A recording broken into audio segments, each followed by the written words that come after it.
আসসালামু আলাইকুম রহমতুল্লাহ। আউযু বিল্লাহি মিনাশ শাইতানির রাজিম। বিসমিল্লাহির রহমানির রহিম। আমি আপনাদের সামনে আজকে উপস্থাপন করব আল ইরশাদ সহি আকিদা দিশারি বইটি থেকে তৃতীয় অনুচ্ছেদ থেকে আপনাদের সামনে আমি উপস্থাপন করব। বিসমিল্লাহির রহমানির রহিম। তাওহীদুল আসমা ওয়াস সিফাত, আল্লাহ তাআলার অতি সুন্দর নাম ও সুউচ্চ গুণাবলী সম্পর্কিত তাওহীদ। ইতিপূর্বে আলোচিত হয়েছে যে তাওহীদ তিন প্রকার: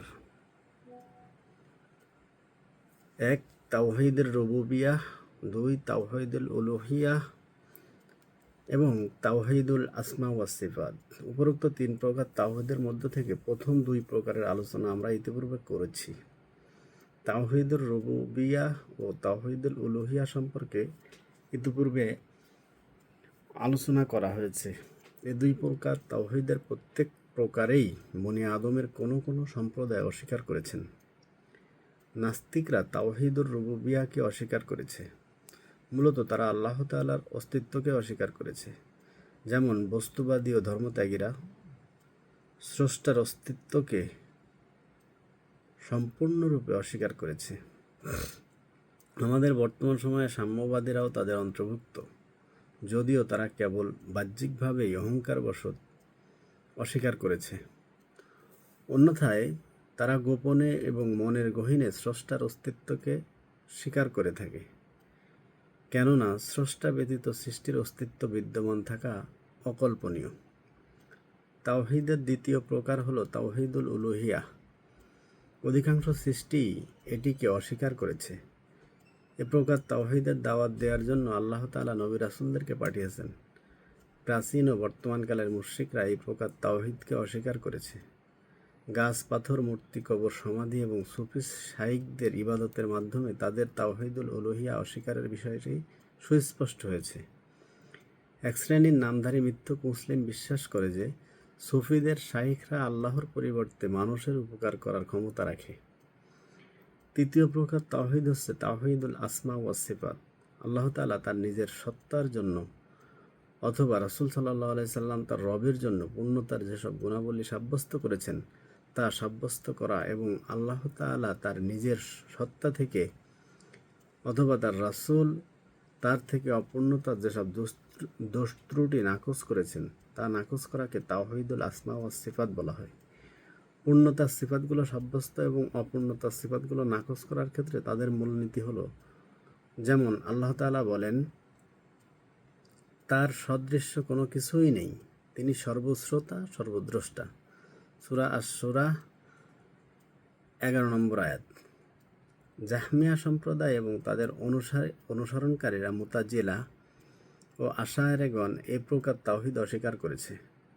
তাওহীদুল আসমা ওয়াস সিফাত তাওহীদুর রুবুবিয়াতেরই অন্তর্ভুক্ত, কিন্তু এর অস্বীকারীর সংখ্যা বেড়ে যাওয়া এবং এ সম্পর্কে প্রচুর সন্দেহ ছড়ানোর কারণে স্বতন্ত্র একটি প্রকার হিসাবে নির্ধারণ করা হয়েছে। এ সম্পর্কে অনেক কিতাবও লেখা হয়েছে। ইমাম আহমদ ইবনে হাম্বল রাহিমাহুল্লাহ তার প্রসিদ্ধ একটি কিতাবে জাহমিয়াদের প্রতিবাদ করেছেন। তার ছেলে আবদুল্লাহ ইবনে আহমদ আস-সুন্নাহ নামে একটি কিতাব রচনা করেছেন। আব্দুল আজিজ আল কিনানি লিখেছেন একটি কিতাব।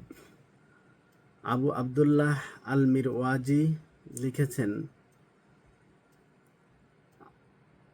আস-সুন্নাহ নামে একটি কিতাব। উসমান ইবনে সাঈদ আদ-দারামি লিখেছেন একটি কিতাব, এবং এ ব্যাপারে সকল ইমামের সর্দার মুহাম্মদ ইবনে খুজাইমা লিখেছেন আল তাওহীদ নামে একটি কিতাব।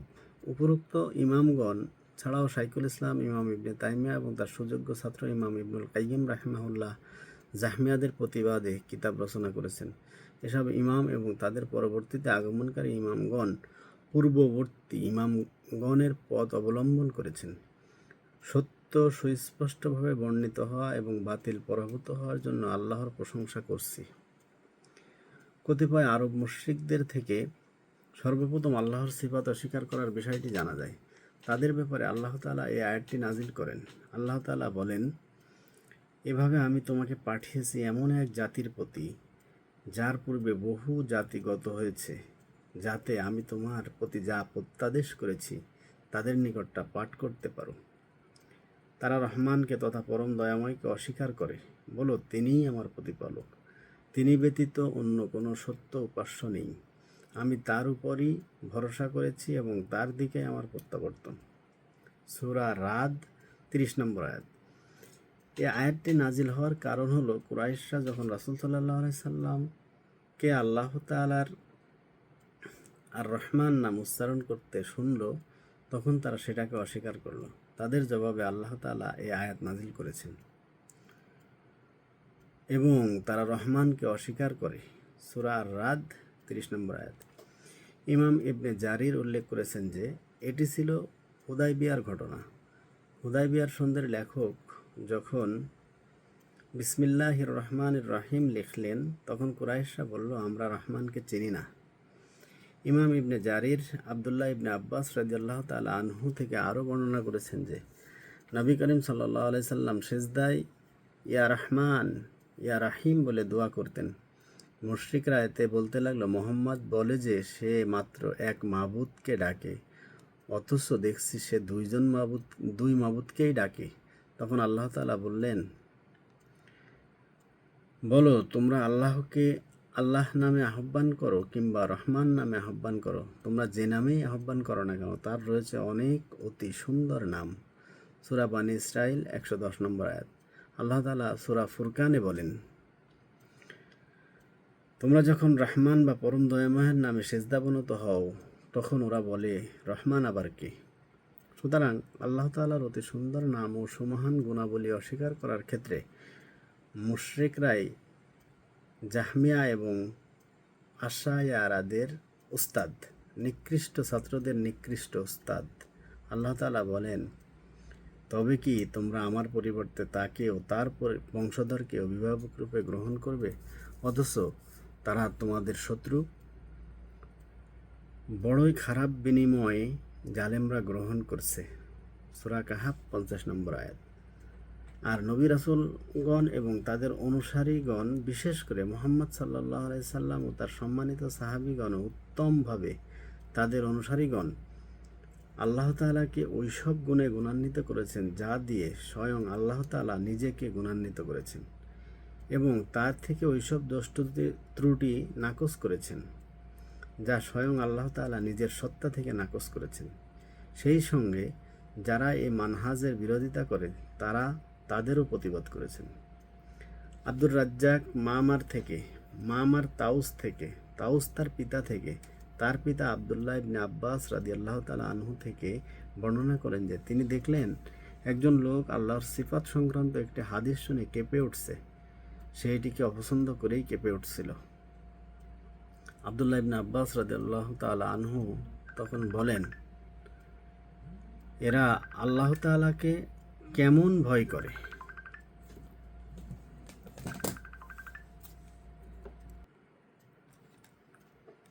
আবদুল্লাহ ইবনে আব্বাস রাদিয়াল্লাহু তাআলা আনহুর মজলিসে যেসব সাধারণ লোক উপস্থিত হতো, এখানে তিনি তাদের প্রতি ইঙ্গিত করেছেন, তারা যখন আল্লাহর সিফাত সংক্রান্ত কোনো মুহকাম আয়াত শুনত তখন তারা ভয় করত এবং তারা আল্লাহর সিফাতসমূহকে অস্বীকারীদের মতো কেঁপে উঠত। তারা ওইসব লোকদের মতো যাদের সম্পর্কে আল্লাহ তাআলা বলেন, যাদের মনে বক্রতা আছে তারা ফিতনা সৃষ্টির উদ্দেশ্যে সবসময় মুতাশাবিহার পিছনে লেগে থাকে এবং তার অর্থ করার চেষ্টা করে, অথচ সেগুলোর আসল অর্থ আল্লাহ ছাড়া অন্য কেউ জানে না। অপরপক্ষে পরিপক্ক জ্ঞানের অধিকারীরা বলে, আমরা এর প্রতি ঈমান এনেছি, এসব আমাদের রবের পক্ষ থেকে এসেছে, আর প্রকৃতপক্ষে জ্ঞানবান লোকেরাই শিক্ষা গ্রহণ করে। সূরা আল ইমরান আয়াত 7। সুতরাং বাঁকা অন্তর্বিশিষ্ট লোকেরা মুহকাম আয়াতগুলো বাদ দিয়ে মুতাশাবিহাতের পিছনে লেগে থাকে এবং তারা কিতাবের কিছু অংশে বিশ্বাস করে এবং অপর অংশ অস্বীকার করে। আর আল্লাহর সিফাত সংক্রান্ত আয়াতগুলো মুহকামাতের অন্তর্ভুক্ত, মুতাশাবিহাতের অন্তর্ভুক্ত নয়। উম্মতের প্রথম সারির আনসার ও মুহাজির মুসলিমগণ উত্তমভাবে তাদের অনুসরণকারী তাবেঈগণ এবং তাদের পরবর্তীকালের মুস্তাহিদ ইমামগণ তা পড়েছেন এবং তার অর্থ বুঝেছেন। তারা এগুলোর প্রতিবাদ করেননি। বর্তমানেও উম্মতের বিজ্ঞ আলেমগণ তা পড়ছেন, অনুধাবন করছেন এবং তা অন্যদেরকে পড়াচ্ছেন। এগুলো বুঝতে তাদের কোনো অসুবিধা হচ্ছে না। সুপ্রসিদ্ধ ইমাম অকি বলেন, আমরা আমাস এবং সুফিয়ান রাহিমাহুল্লাহকে পেয়েছি যে তারা আল্লাহ তাআলা সিফাত সংক্রান্ত হাদিসগুলো বর্ণনা করতেন। তারা এগুলো বর্ণনা করাকে অপছন্দ করতেন না কিংবা এগুলোর প্রতিবাদ করতেন না। বেদাতি, মুতাজিলা, জাহমিয়া এবং আশায়েরা সম্প্রদায়ের লোকেরাই কেবল সিফাত সংক্রান্ত হাদিসগুলো অস্বীকার করে। এক্ষেত্রে তারা কুরাইশদের ওইসব মুশরিকদের পথ অনুসরণ করেছে যারা আল্লাহ তাআলার রহমান নামকে অস্বীকার করেছিল এবং আল্লাহ তাআলার নামের বিকৃতি ঘটিয়েছিল। আল্লাহ তাআলা সূরা আল আরাফের 180 নং আয়াতে বলেন, আল্লাহ তাআলার অনেকগুলো অতি সুন্দর নাম রয়েছে, সুতরাং তাকে সে নামেই ডাকো এবং তার নামসমূহের মধ্যে যারা বিকৃতি করে তোমরা তাদেরকে বর্জন করো। তারা যা করে আসছে তার ফল তারা অবশ্যই পাবে। ইলহাদ শব্দের আভিধানিক অর্থ হচ্ছে বাঁকা হওয়া, একদিকে ঝুঁকে পড়া, কোনো জিনিস থেকে সরে আসা ইত্যাদি। এখান থেকেই কবরকে লাহাদ বলা হয়। কবরকে লাহাদ বলার কারণ হলো সেটাকে খনন করার সময় গর্ত খননের সাধারণ রীতি ও পদ্ধতির ব্যতিক্রম করে কিবলার দিকে বাঁকা করে দেওয়া হয়। আর আল্লাহর অতি সুন্দর নাম, তার সুউচ্চ গুণাবলী এবং আয়াতসমূহের মধ্যে ইলহাদ হচ্ছে সেটার প্রকৃত ও সঠিক অর্থ বাদ দিয়ে বাতিল অর্থের দিকে নিয়ে যাওয়া। আল্লাহর নাম ও গুণাবলীর মধ্যে ইলহাদ কয়েক প্রকার। আল্লাহর নামে দেবতার নাম রাখা। আল্লাহর অন্যতম নাম ইলাহ থেকে মুশরিকরা তাদের এক দেবতার নাম রেখেছে লাত। আল্লাহর নাম আল আজিজ থেকে তারা তাদের মূর্তির নাম রেখেছে উজ্জা এবং আল্লাহর নাম আল মানাত থেকে তারা তাদের আরেক মাবুদের নাম রেখেছে মানাত।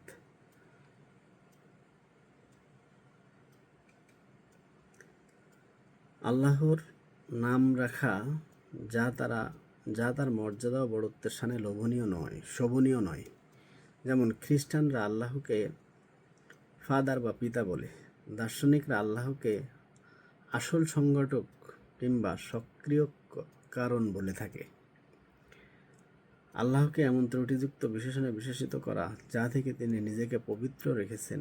যেমন অভিশপ্ত ইহুদিরা বলে থাকে, নিশ্চয় আল্লাহ গরিব আর আমরা ধনী। তারা আরও বলে আল্লাহর হাত বাঁধা, আসলে বাঁধা হয়েছে ওদেরই হাত এবং তারা যে কথা বলছে সেজন্য তাদের উপর অভিশাপ বর্ষিত হয়েছে।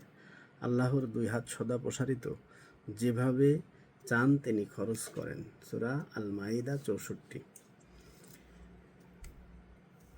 তারা আরও বলে থাকে, আল্লাহ তাআলা 6 দিনে আসমান জমিন এবং সেটার মধ্যকার সকল বস্তু সৃষ্টি করার পর শনিবার বিশ্রাম নিয়েছেন। মূলত আল্লাহ তাদের কথার অনেক ঊর্ধ্বে। আল্লাহ তাআলার অতি সুন্দর নাম ও সুউচ্চ সিফাতগুলোর অর্থ ও হাকিকত অস্বীকার। যেমন জাহমিয়ারা বলে আল্লাহর নামগুলো শুধু শব্দের মধ্যেই সীমিত, এগুলো কোনো গুণ বা অর্থকে নিজের মধ্যে শামিল করে না। তারা বলে আল্লাহর অন্যতম নাম হচ্ছে সর্বশ্রোতা, কিন্তু এই নামটি প্রমাণ করে না যে তিনি শোনেন কিংবা এটি প্রমাণ করে না যে শ্রবণ করা তার অন্যতম একটি বৈশিষ্ট্য।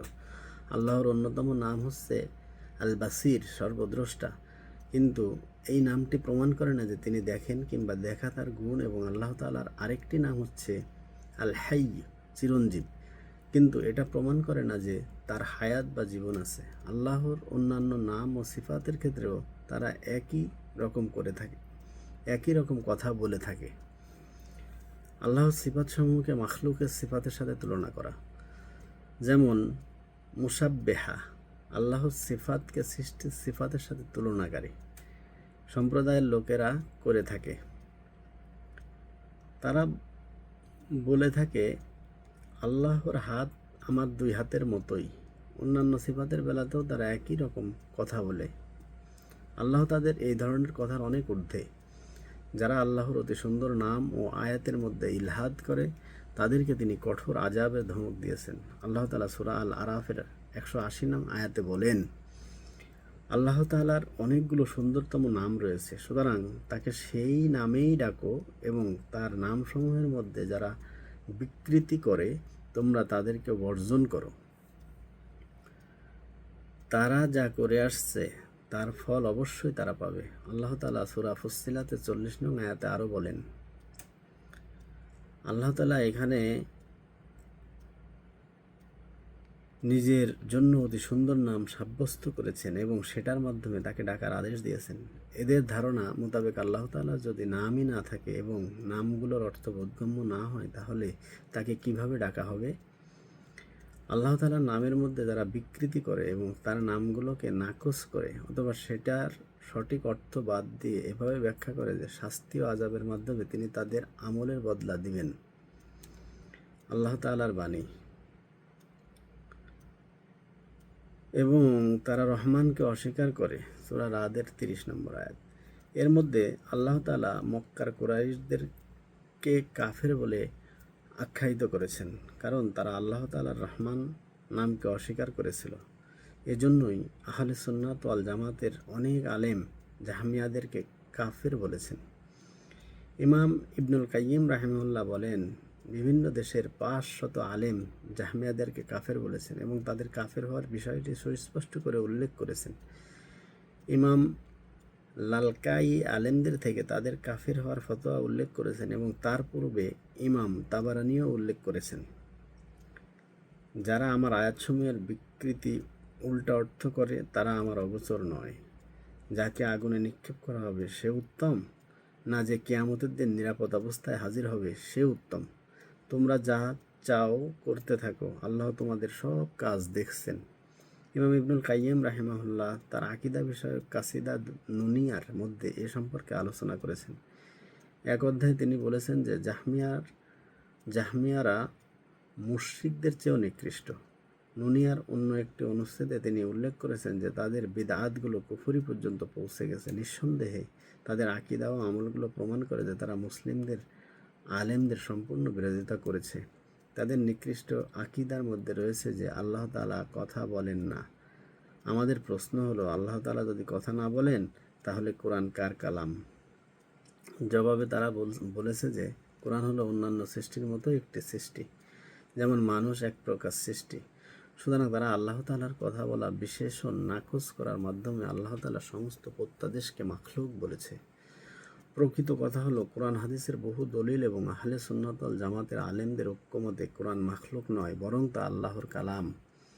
আল্লাহ তাআলা এর মাধ্যমে কথা বলেছেন, তার থেকেই কোরআন এসেছে এবং তার নিকটেই ফিরে যাবে। আল্লাহ তাআলার অতি সুন্দর নামসমূহের প্রতি সম্মান প্রদর্শন করা আবশ্যক।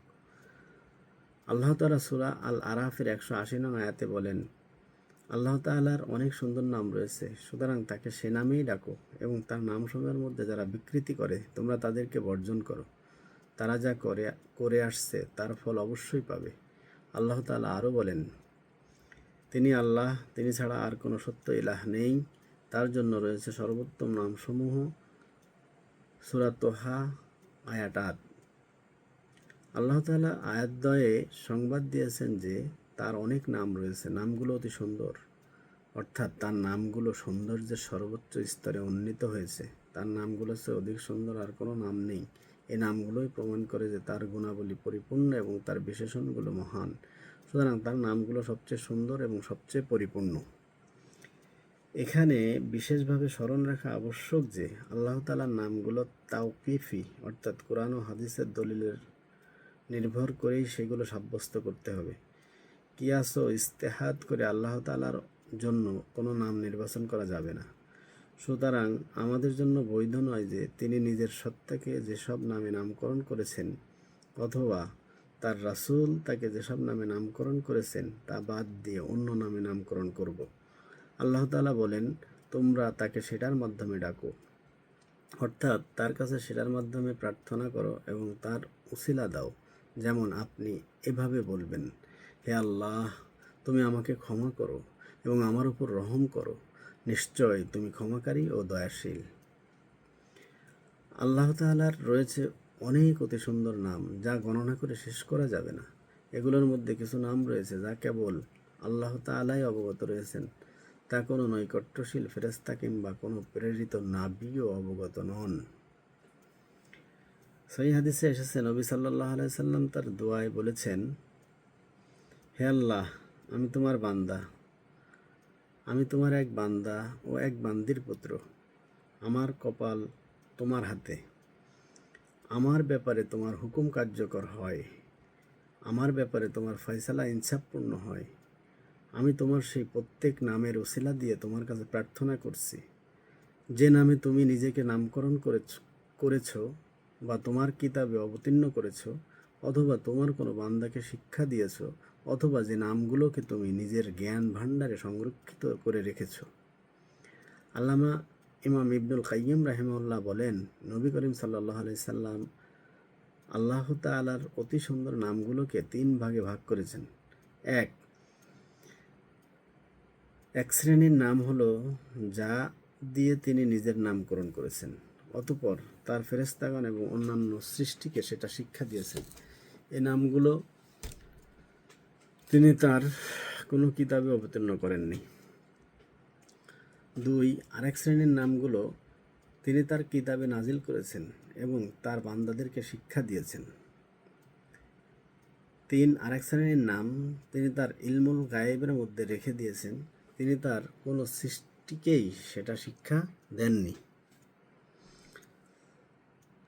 আল্লাহ তাআলার বাণী, তার নামসমূহের মধ্যে যারা বিকৃতি করে তোমরা তাদেরকে বর্জন করো, অর্থাৎ তাদের থেকে বিমুখ হও এবং তাদেরকে বর্জন করো। আল্লাহ তাআলা অচিরেই তাদেরকে উপযুক্ত সাজা দিবেন। আল্লাহ তাআলা বলেন, তার ফল অবশ্যই তারা পাবে। মুসনাদে আহমদ ইমাম আলবানী হাদিসটিকে সহি বলেছেন। দেখুন সিলসিলা সহিহা হাদিস নম্বর 199। সুতরাং আল্লাহর অতি সুন্দর নামগুলো 99-এর মধ্যে সীমিত নয়। হতে পারে শত শত, হাজার হাজার, হতে পারে লক্ষ লক্ষ, হতে পারে কোটি কোটি, হতে পারে আরও বেশি।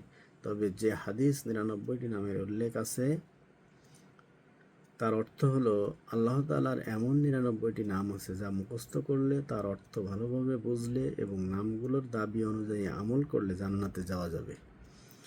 এতে তার অন্য কোনো নাম থাকাকে নাকচ করা হয়নি। আল্লাহ তাআলার বাণী, তার নামসমূহের মধ্যে যারা বিকৃতি সাধন করে, অর্থাৎ তারা সেগুলোর প্রকৃত ও সঠিক অর্থ বাদ দিয়ে বাতিল অর্থের দিকে নিয়ে যায়। আল্লাহর অতি সুন্দর নাম ও সুউচ্চ গুণাবলীর মধ্যে ইলহাদ বিকৃতি কয়েক প্রকার। 1, আল্লাহর নামে দেবতার নাম রাখা। আল্লাহর নাম অন্যতম নাম ইলাহ থেকে মুশরিকরা তাদের এক দেবতার নাম রেখেছে লাত। আল্লাহর নাম আল আজিজ থেকে তারা তাদের আরেক মূর্তির নাম রেখেছে উজ্জা, এবং আল্লাহর নাম আল মান্নান থেকে তারা আরেক বাতিল মাবুদের নাম রেখেছে মানাত। মূর্তির নাম মাবুদ রাখা ও আল্লাহর নাম বিকৃতি করার মধ্যে গণ্য। আল্লাহর এমন নাম রাখা যা তার মর্যাদা ও বড়ত্বের শানে শোভনীয় নয়। যেমন খ্রিস্টানরা আল্লাহকে আবি বা পিতা বলে, দার্শনিকরা আল্লাহকে আসল সংগঠক কিংবা স্বভাবগত কার্যকর কারণ বলে থাকে।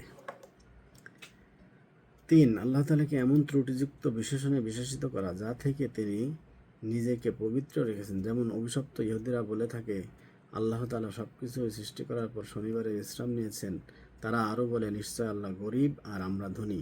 তারা আরও বলে, আল্লাহর হাত বাঁধা, আসলে বাঁধা হয়েছে ওদের হাত, এবং তারা যে কথা বলছে সেজন্য তাদের উপর অভিশাপ বর্ষিত হয়েছে। আল্লাহর 2 হাত সদা প্রসারিত, যেভাবে চান তিনি খরচ করেন। সূরা আল মাইদা 64 নম্বর আয়াত। তারা আরও বলে থাকে, আল্লাহ তাআলা 6 দিনে আসমান জমিন এবং সেটার মধ্যকার সমস্ত বস্তু সৃষ্টি করার পর শনিবারে বিশ্রাম নিয়েছেন। মূলত আল্লাহ তাদের কথার অনেক ঊর্ধ্বে। 4, আল্লাহ তাআলার অতি সুন্দর নাম ও সুউচ্চ সিফাতগুলোর অর্থ অস্বীকার করা। যেমন জাহমিয়ারা বলে, আল্লাহর নামগুলো শুধু শব্দের মধ্যেই সীমিত। এগুলো কোনো গুণ বা অর্থকে নিজের মধ্যে শামিল করে না। উদাহরণস্বরূপ, তারা আল্লাহর অন্যতম নাম সর্বশ্রোতা, সর্বদ্রষ্টা সম্পর্কে তারা বলে থাকে, শ্রবণ করা বিশেষণ ছাড়াই তিনি শ্রবণকারী এবং দেখা বিশেষণ ছাড়াই তিনি দ্রষ্টা। 101 নম্বর এই টিকায় আশারী ও মাতুরিদিগণ হুবহু উক্ত আকিদা পোষণ করেন। আশারীগণ আল্লাহ তাআলার মাত্র 60টি সিফাত এবং মাতুরিদিগণ মাত্র 8টি সিফাত স্বীকার করে, বাকিগুলো অপব্যাখ্যা করে। আশারীগণ যেসব সিফাত সাব্যস্ত করে তা হলো জীবন, জ্ঞান, ইচ্ছা, ক্ষমতা, শ্রবণ করা, দেখা এবং কথা বলা। মাতুরিদিগণ অষ্টম যে সিফাতটিকে সাব্যস্ত করে তা হলো আকৃতি দান করা বা গঠন করা। তবে তারা এই সিফাতগুলো আহলে সুন্নাত ওয়াল জামাতের তরিকায় সাব্যস্ত করে না। তারা বলে তিনি সর্বশ্রোতা ঠিকই, কিন্তু শ্রবণ করা বিশেষণ ছাড়াই সর্বদ্রষ্টা ঠিকই, কিন্তু দেখা বিশেষণ ছাড়াই। ওইদিকে আহলে সুন্নাত ওয়াল জামাতের লোকেরা এসব সিফাতের প্রকৃত অর্থ সাব্যস্ত করেন, কিন্তু আশাআরী সম্প্রদায়ের লোকেরা বলে এগুলো আল্লাহ তাআলার সত্তার সাথে যুক্ত, তার পবিত্র সত্তার বাইরে এগুলোর কোনো প্রভাব আসে না। অর্থাৎ এমন নয় যে আল্লাহ তাআলার সত্তা থেকে বহু কালাম নির্গত হয়েছে এবং তা জিবরিল আলাইহিস সালাম শুনেছেন, অতঃপর জিবরিল তা মুহাম্মদ সাল্লাল্লাহু আলাইহি সাল্লামের কাছে পৌঁছে দিয়েছেন এবং তিনিও তা শুনেছেন। বরং তারা বলে আল্লাহর সত্তার সাথে মাত্র একটি কালাম যুক্ত আছে, অর্থাৎ তা অসংখ্য নয়। ওইদিকে তাদের মতে কোরআনের অক্ষর, শব্দ ও অর্থগুলো আল্লাহর কালাম নয়, বরং সেটা আল্লাহ তাআলার সেই একটি মাত্র কালামের ব্যাখ্যা। তাদের এই মত সত্যের সম্পূর্ণ বিপরীত। কোরআন সুন্নাহর অনেক দলিল তাদের কথাকে প্রতিবাদ করে। আল্লাহ তাআলার রয়েছে অসংখ্য ও সীমাহীন কালাম। আল্লাহ তাআলা বলেন, হে মুহাম্মদ, বলো, যদি আমার রবের কথা লেখার জন্য সমুদ্র কালিতে পরিণত হয় তাহলে সেই সমুদ্র নিঃশেষ হয়ে যাবে, কিন্তু আমার রবের কালাম শেষ হবে না। বরং যদি এ পরিমাণ কালি আবারও আনয়ন করি তাহলেও তাও যথেষ্ট হবে না। সূরা আল কাহাফ 109 নম্বর আয়াত। শরিয়াত ও বিবেক বুদ্ধির দলিল দ্বারা সাব্যস্ত নয়। এটি আল্লাহর অতি সুন্দর নামসমূহের মধ্যে সর্ববৃহৎ ইলহাদ বা বিকৃতি। এটি আরব মুশরিকদের ইলহাদের বিপরীত।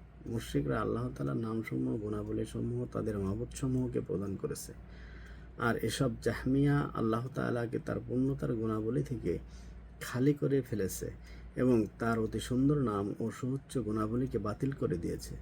আমাদের উপর আবশ্যক হলো আল্লাহ তাআলার অতি সুন্দর নাম ও সুউচ্চ গুণাবলী সাব্যস্ত করা এবং এগুলো যেসব পরিপূর্ণ বিশেষণ ও মর্যাদার প্রমাণ বহন করে তা পরিবর্তন, বাতিল, ধরন, কায়া কিংবা উপমা পেশ করা ছাড়াই বিশ্বাস করা। যেমন আল্লাহ তাআলা বলেন, তার সদৃশ কোনো কিছুই নেই, তিনি সর্বশ্রোতা ও সর্বদ্রষ্টা। সে সঙ্গে আল্লাহ তাআলার অতি সুন্দর নামসমূহের প্রতি সম্মান প্রদর্শন করা আবশ্যক। এ নামগুলোর মাধ্যমে অন্যকে নামকরণ করা আল্লাহ তাআলার প্রতি মর্যাদা প্রদর্শনের পরিপন্থী। আল্লাহর নামগুলোর প্রতি সম্মান প্রদর্শন করা তাওহীদ বাস্তবায়নের অন্তর্ভুক্ত। আবু শুরাইহ হতে বর্ণিত আছে যে একসময় তার কুনিয়াত ছিল আবুল হাকাম বা মহাবিচারক। রাসূল সাল্লাল্লাহু আলাইহি সাল্লাম তাকে উদ্দেশ্য করে বললেন, আল্লাহ তাআলাই হচ্ছেন হাকাম বা মহাবিচারক এবং ফয়সালা একমাত্র তারই, সুতরাং তুমি আবুল হাকাম কুনিয়াত গ্রহণ করেছ কেন? তখন আবু শুরাইহ বললেন, আমার গোত্রের লোকেরা যখন কোনো বিষয়ে মতবিরোধ করে তখন ফয়সালার জন্য আমার কাছে চলে আসে, অতঃপর আমি তাদের মধ্যে ফয়সালা করে দেই, এতে উভয় পক্ষই সন্তুষ্ট হয়ে যায়। রাসূলুল্লাহ সাল্লাল্লাহু আলাইহি সাল্লাম বললেন, এটা কতই না ভালো, তোমার কি সন্তানাদি আছে? আবু শুরাইহ বললেন, শুরাইহ, মুসলিম এবং আবদুল্লাহ নামে আমার 3টি ছেলে সন্তান আছে। রাসূল সাল্লাল্লাহু আলাইহি সাল্লাম বললেন, তাদের মধ্যে সবার বড় কে? আমি বললাম, শুরাইহ। তিনি বললেন, তাহলে তুমি আবু শুরাইহ। ইমাম আবু দাউদ এবং অন্যরা হাদিসটি বর্ণনা করেছেন। উপরোক্ত হাদিসের মাধ্যমে জানা গেল যে আল্লাহর অতি সুন্দর নামসমূহের সম্মানার্থে নবী করিম সাল্লাল্লাহু আলাইহি সাল্লাম তার কুনিয়াত পাল্টে ফেলেছেন, কেননা আল্লাহ তাআলাই হাকাম বা সর্ববিষয়ে মহাবিচারক। আল্লাহ তাআলা বলেন, আল্লাহ আদেশ করেন, তার আদেশ প্রতিহত করার কেউ নেই। সূরা রাদ 41 নম্বর আয়াত। তিনি দুনিয়া ও আখিরাতে হুকুমকারী। দুনিয়াতে তিনি তার বান্দাদের মধ্যে নবী রাসূলদের নিকট প্রেরিত ওহীর মাধ্যমে হুকুম ও ফায়সালা করেন। তারা যে বিষয়ে মতভেদ করেছিল, কিয়ামতের দিন আল্লাহ তাআলা তাদের মাঝে সে বিষয়ে স্বীয় ইলম অনুযায়ী ফায়সালা করবেন এবং জালেম থেকে মাজলুমের হক আদায় করবেন। উপরোক্ত হাদিসে দলিল পাওয়া যাচ্ছে যে আল্লাহ তাআলার জন্য নির্দিষ্ট নামে কোনো মানুষের নাম রাখা নিষেধ। আল্লাহর নামের মর্যাদা নষ্ট হওয়ার আশঙ্কা থাকার কারণেই নিষেধ করা হয়েছে, যেমন আবুল হাকাম কিংবা অনুরূপ নাম রাখা নিষেধ। আল্লাহর নামের সম্মানার্থেই কোনো মানুষের জন্য তার কৃতদাসকে আমার বান্দা কিংবা আমার বান্দি বলা যাবে না, কেননা এতে আল্লাহর রুবুবিয়াতের ক্ষেত্রে মানুষের অংশগ্রহণের সন্দেহ রয়েছে। সহিহ বুখারীতে আবু হুরায়রা রাদিয়াল্লাহু তাআলা আনহু হতে বর্ণিত, রাসূল সাল্লাল্লাহু আলাইহি সাল্লাম বলেছেন, তোমাদের কেউ যেন না বলে তোমার প্রভুকে খাবার দাও, তোমার প্রভুকে ওযু করাও, তোমার প্রভুকে পান করাও, বরং সে যেন বলে আমার সর্দার, আমার মনিব। তোমাদের কেউ যেন না বলে আমার বান্দা, আমার বান্দি, বরং সে যেন বলে আমার সেবক, আমার সেবিকা, আমার চাকর। নবী করিম সাল্লাল্লাহু আলাইহি সাল্লাম একজন অন্যজনকে উদ্দেশ্য করে তোমার প্রভু, আমার বান্দা, তোমার বান্দা বান্দি ইত্যাদি শব্দ ব্যবহার করতে নিষেধ করেছেন, কেননা এতে আল্লাহ তাআলা শরীক হওয়ার ধারণা রয়েছে। এ পথ বন্ধ করার জন্য এবং শিরকের মূলোৎপাটনের জন্য নবী করিম সাল্লাল্লাহু আলাইহি সাল্লাম চাকরদের, মুনিবদেরকে আমার বান্দা বলার পরিবর্তে আমার সেবক, সেবিকা, খাদেম ইত্যাদি শব্দ ব্যবহার করার আদেশ দিয়েছেন। আর চাকর ও সেবকদেরকে তাদের মালিকদের উদ্দেশ্যে আমার প্রভু বলার পরিবর্তে আমার নেতা, অভিভাবক, মনিব ইত্যাদি শব্দ প্রয়োগ করার আদেশ দিয়েছেন। আর আল্লাহর অতি সুন্দর নাম নিয়ে কেউ কিছু চাইলে তাকে খালি হাতে ফেরত না দেওয়াও আল্লাহ তাআলার নামসমূহের প্রতি সম্মান প্রদর্শনের মধ্যে গণ্য। আব্দুল্লাহ ইবনে উমর রাদিয়াল্লাহু তাআলা আনহু হতে বর্ণিত আছে, রাসূল সাল্লাল্লাহু আলাইহি সাল্লাম বলেছেন, যে ব্যক্তি আল্লাহর নাম নিয়ে আশ্রয় প্রার্থনা করে তাকে তোমরা আশ্রয় দাও। যে ব্যক্তি আল্লাহর নামে সাহায্য চায় তাকে দান করো। যে তোমাদেরকে ডাকে তার দাওয়াত কবুল করো। যে ব্যক্তি তোমাদের জন্য ভালো কাজ করে তার প্রতিদান দাও। তার প্রতিদানের জন্য যদি তোমরা কিছুই না পাও তাহলে তার জন্য দোয়া করো, যাতে তোমরা বুঝতে পারো যে তোমরা তার প্রতিদান দিতে পেরেছ। ইমাম আবু দাউদ ও নাসাই হাদিসটি সহিহ সনদে বর্ণনা করেছেন। কেননা আল্লাহর নাম নিয়ে ভিক্ষাকারীকে মাহরুম করলে আল্লাহর নামের অবমাননা করা হয়, আর আল্লাহর নাম নিয়ে কেউ কিছু চাইলে তাকে দান করার মধ্যে আল্লাহ তাআলাকে তাজিম করার দলিল পাওয়া যায় এবং দানকারী এর মাধ্যমে আল্লাহ তাআলার নৈকট্য অর্জন করতে পারে। আল্লাহর নামের প্রতি সম্মান প্রদর্শনের আরেকটি পদ্ধতি হলো আল্লাহ তাআলার চেহারার উসিলা দিয়ে জান্নাত ব্যতীত অন্য কিছু চাওয়া যাবে না। আল্লাহ তাআলার প্রতি বড়ত্ব, মর্যাদা ও সম্মান প্রদর্শনের জন্যই তার নামের উসিলায় জান্নাত ছাড়া অন্য কিছু চাওয়া উচিত নয়। জাবের রাদিয়াল্লাহু তাআলা আনহু থেকে বর্ণিত, রাসূল সাল্লাল্লাহু আলাইহি সাল্লাম বলেছেন, আল্লাহর চেহারার উসিলা দিয়ে একমাত্র জান্নাত ছাড়া অন্য কিছু চাওয়া যাবে না। ইমাম আবু দাউদ রাহিমাহুল্লাহ হাদিসটি বর্ণনা করেছেন। সুতরাং আল্লাহর চেহারার উসিলায় দুনিয়ার নগণ্য কোনো জিনিস চাওয়া যাবে না। তার চেহারার উসিলা দিয়ে কেবল সর্বোচ্চ উদ্দেশ্য হাসিলের প্রার্থনা করা যাবে, আর তা হলো জান্নাত অথবা যা জান্নাতে যাওয়ার উপায়। যেমন ওইসব মৌখিক ও কর্মগত আমলের তৌফিক চাওয়া যাবে যা মানুষকে জান্নাতের নিকটবর্তী করে দেয়। আল্লাহ তাআলার অতি সুন্দর নামসমূহের প্রতি সম্মান প্রদর্শনের আরেকটি পদ্ধতি হলো তার নামে বেশি বেশি কসম করা যাবে না। আল্লাহ তাআলা বলেন, তোমরা তোমাদের শপথসমূহ সংরক্ষণ করো। সূরা আল মায়েদা 89 নম্বর আয়াত। ইবনে আব্বাস রাদিয়াল্লাহু তাআলা আনহু বলেন, এখানে আল্লাহ তাআলা বলেছেন যে তোমরা শপথ করো না, কেননা বেশি বেশি শপথ করলে আল্লাহ তাআলার প্রতি অবজ্ঞা করা হয় এবং তাতে আল্লাহর প্রতি তাজিম নষ্ট হয়। এটি তাওহীদের পূর্ণতার পরিপন্থী।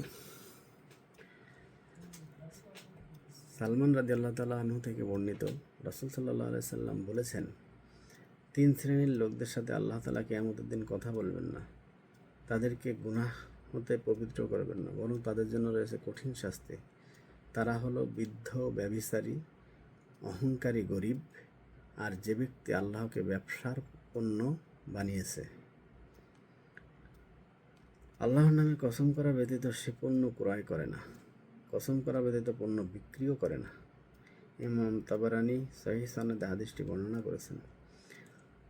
আল্লাহকে ব্যবসার পণ্য বানিয়েছে, অর্থাৎ আল্লাহর নামে শপথ করাকে পণ্যের প্রসার ঘটানোর মাধ্যম বানিয়েছে। এখানে বেশি বেশি শপথ করার ব্যাপারে কঠিন শাস্তির ধমক এসেছে, কেননা বেশি বেশি শপথ করার মাধ্যমে আল্লাহ তাআলার প্রতি অবজ্ঞা প্রদর্শন করা হয় এবং তার অতি সুন্দর নামসমূহের সম্মান নষ্ট হয়। আল্লাহর প্রতি বড়ত্ব ও সম্মান প্রদর্শনের দাবি হলো আল্লাহর সুপারিশ পেশ করে কোনো মাখলুকের কাছে কিছু চাওয়া যাবে না। এতে আল্লাহ তাআলার মানহানি হয়। সেই সঙ্গে এতে বোঝা যায় যার নিকট আল্লাহর সুপারিশ পেশ করা হচ্ছে তিনি আল্লাহর তুলনায় বেশি মর্যাদাবান। নাউজুবিল্লাহ। ইমাম শাফি রাহিমাহুল্লাহ বলেন, কেননা সুপারিশকারী তার চেয়ে উঁচু মর্যাদা সম্পন্ন ব্যক্তির নিকটেই সুপারিশ করে থাকে। সুতরাং আল্লাহ এত মহান যে তার সুপারিশ অন্য কারো নিকট পেশ করা হবে, তিনি এর বহু ঊর্ধ্বে। এক গ্রাম্য লোক নবী সাল্লাল্লাহু আলাইহি সাল্লামের নিকট এসে অনাবৃষ্টি এবং ধন সম্পদ ধ্বংস হওয়ার অভিযোগ করে তার কাছে আল্লাহর নিকট বৃষ্টির প্রার্থনার দোয়া করার আবেদন করল। সে আরও বলল, আমরা আপনার কাছে আল্লাহর সুপারিশ পেশ করছি এবং আল্লাহর কাছে আপনার সুপারিশ পেশ করছি। এই কথা শুনে নবী সাল্লাল্লাহু আলাইহি সাল্লাম বারবার বলতে লাগলেন, সুবহান আল্লাহ, সুবহান আল্লাহ। এভাবে তিনি আল্লাহর পবিত্রতা ঘোষণা করতেই থাকলেন। এতে তার সাহাবীদের চেহারায় বিষণ্ণতার ছাপ দেখা গেল। অতঃপর রাসূল সাল্লাল্লাহু আলাইহি সাল্লাম বললেন, তোমার ধ্বংস হোক, আল্লাহর মর্যাদা কত বড় তা কি তুমি জানো? তুমি যা মনে করছো আল্লাহর মর্যাদা তার চেয়ে অনেক বেশি। কোনো সৃষ্টির কাছেই আল্লাহর সুপারিশ পেশ করা যায় না। ইমাম আবু দাউদ হাদিসটি বর্ণনা করেছেন। সুতরাং আল্লাহ তাআলার মর্যাদা অনেক বড়, তার অনুমতিক্রমেই তার নিকট সুপারিশ করা হবে।